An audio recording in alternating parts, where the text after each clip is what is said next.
you mentioned traveling with Patti.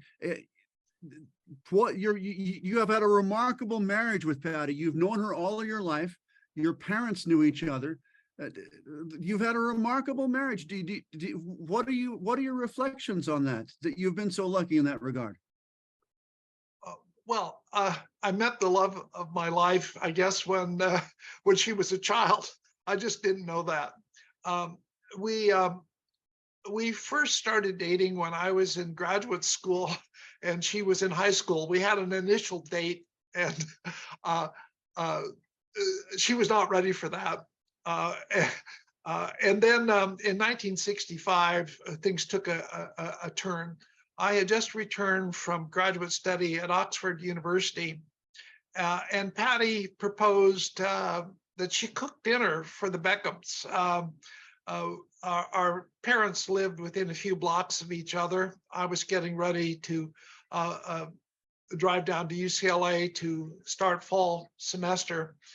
So I went to Patti and Wanda's, her mother's, for dinner with my mom and dad.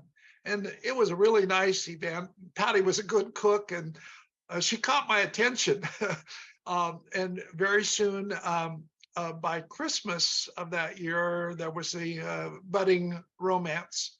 And then a very long year of engagement where she was in school at the University of Oregon, and I was in school in Los Angeles.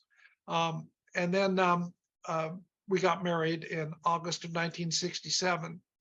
Patti was 21, young and not quite finished with her college degree. She took her last courses in Southern California and transferred in the credits to get her degree from the University of Oregon.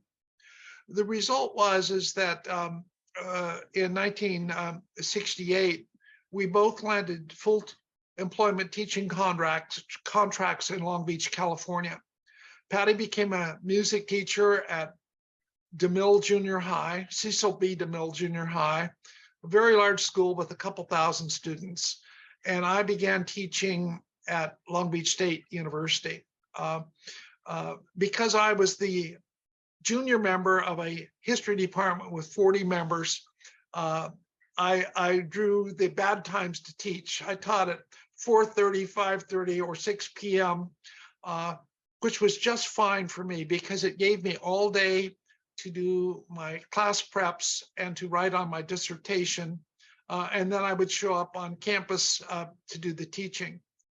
The challenge was in teaching in the state university is that I had 50 students in every class.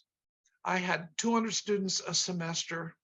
And I quickly saw that administering essay exams was virtually impossible because I didn't have time to read and mark 200 papers every time I gave a test. So that was part of the realization that we needed to find a different venue for teaching. And we did that by writing letters to several private colleges in the Pacific Northwest, and then making the move to Linfield College, where I was offered a position. So we packed the U-Haul truck and departed from Long Beach, California, and settled in McMinnville, Oregon, to start now a 55-year return to our home state.